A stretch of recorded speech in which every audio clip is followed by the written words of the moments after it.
trauma, thank goodness, is the big therapeutic buzzword right now. I've been doing what I do here at the Sanctuary for 10 years, and then prior to that, a lot of therapy. And the word trauma wasn't coming up as much. Other issues, but not trauma. And PTSD, and specifically, was really in the realm of people who had perhaps come from war. We related that, or had really abusive childhood, sexual abuse or physical abuse.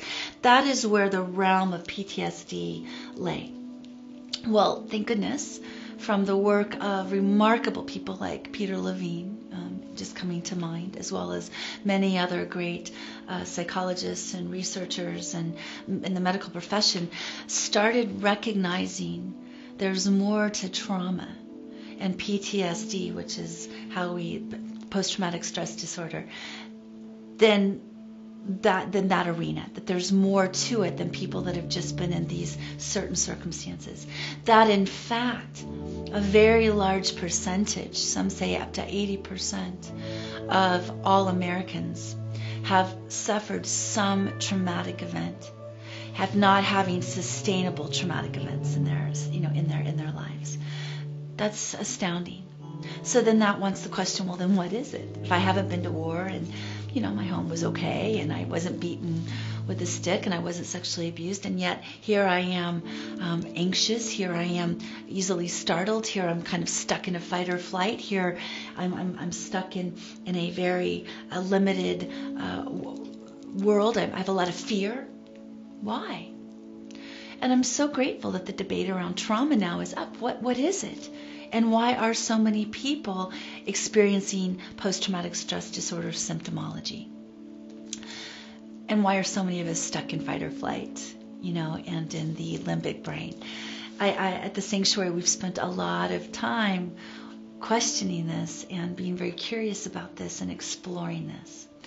So the first thing I like to tell all of our clients when they come is we have to we must stop judging trauma with our adult minds, because a lot of trauma happens when we're children. A lot of trauma can actually happen pre-verbal. So as children, just because we are reacting to a certain circumstance and it feels very overwhelming and we're flooded with more emotion and more information than our system can process, so we get imprinted then and there with, this fight or flight response. We create sometimes pre-verbal beliefs about danger or fear or not okay, not safe. Just because the precipitating traumatic event may not be traumatic to another child that had the same experience, doesn't mean that the trauma doesn't get imprinted in the body. So, and I'll give you an example, and this is a true story of somebody that actually came to the Sanctuary. There was a young girl, 4 years old, and she was left in the grocery store aisle for, 5 minutes, or mom forgot tuna fish or something in the other aisle, went to go get it, and this little girl, in that moment of realizing that mom was gone, went into a full-blown panic attack. For her, in that moment, all that was safe, all that was known, was gone. That's like death to a child. And she felt panicky. She had screaming, crying. And in that moment, even before she knew how to speak, there was an imprint, a message, a belief, pre-verbal, that got locked into her whole nervous system, that at any moment, basically the rug can be pulled out from underneath me. And her whole life from that moment on, which she didn't recognize till later, she was stuck in a pattern of hypervigilance, distrust, and just waiting for the other shoe to drop. And this imprint, this belief in her subconscious and in her nervous system, was locked in, kept repeating in her life again and again and again. It didn't matter what happened in her life. She never felt safe and never felt okay. She was, what would we call that? she was repeating post-traumatic stress disorder symptomology of staying in a state of hypervigilance. And then, of course, her life then reflected that back to her. Now, another child, mom left, maybe so oblivious and didn't even know mom left, just kind of off in their own world. And yet another child might get so excited mom is finally gone, gets out and goes, runs off and eats Cheerios and gets into trouble and has a really good time. Who knows why one child, has this panic attack and another child doesn't? Does it matter? And a lot of problems I see, a lot of challenges that have happened in trauma recovery groups in particular, is people as adults start comparing trauma. So they might hear somebody else, bad childhood, let's say they were beaten or they were abused, and all of a sudden they think, oh my gosh, that didn't happen to me. Therefore, we're just going to undermine or dismiss, the fact that that didn't happen to me. Therefore, I don't have trauma. Therefore, what's wrong with me that I feel so bad? I shouldn't feel this bad. I shouldn't be having these symptoms. And it's a real awful cycle of beating ourselves up. And when we start beating ourselves up because, my childhood wasn't that bad or I didn't have that, what's the inevitable end? We have to self-medicate that. What's wrong with me? So a lot of people then just self-sabotage and self-abuse because they compare trauma. And then other people might think, well, I had such terrible trauma. They get really attached to the story of their bad childhood, really get attached to how bad their trauma.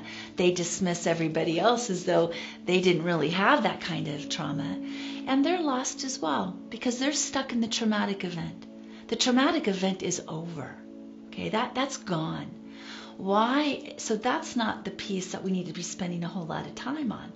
Okay, whether or not we were beaten or abused, a lot of the abusers are now dead. Like, that's gone.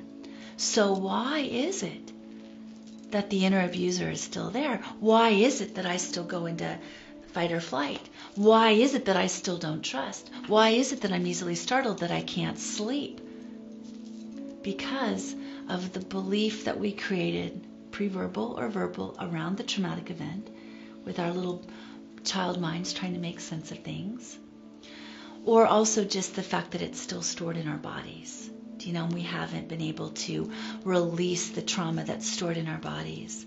And so, therefore, trauma work, trauma healing work, needs to be less focused on the event and primarily focused on the releasing of the event, the releasing of how we've stored it in our bodies, to identify what the belief is so that we can also let that go and recreate a whole new nervous system, be able to reprogram and have new belief systems that are informing our lives. So trauma work, in my opinion, is the cutting edge of what is happening right now. PTSD is as prevalent as it is. People are waking up to the fact that it doesn't mean you have to be going to war or having been abused to have PTSD. 80% of most Western culture, they're finding in the latest study that just came out, I believe it was in Psychology Today, the statistics are astounding that 60 to 80% of Americans have some type of PTSD, whether it was from one event or sustainable abuse of some kind that happened in their life. I mean, this is astounding. And I will say that traditional talk therapies don't work. They don't work. It may be interesting and important to figure out and remember what the traumatic moment or event or sustainable moments were. But at the sanctuary, after we have that moment of getting it, it's sort of like, okay, so what, now what? Now that you know for sure, it was that bad childhood or that accident or that moment, now that you know that, the work is now needing to begin, right?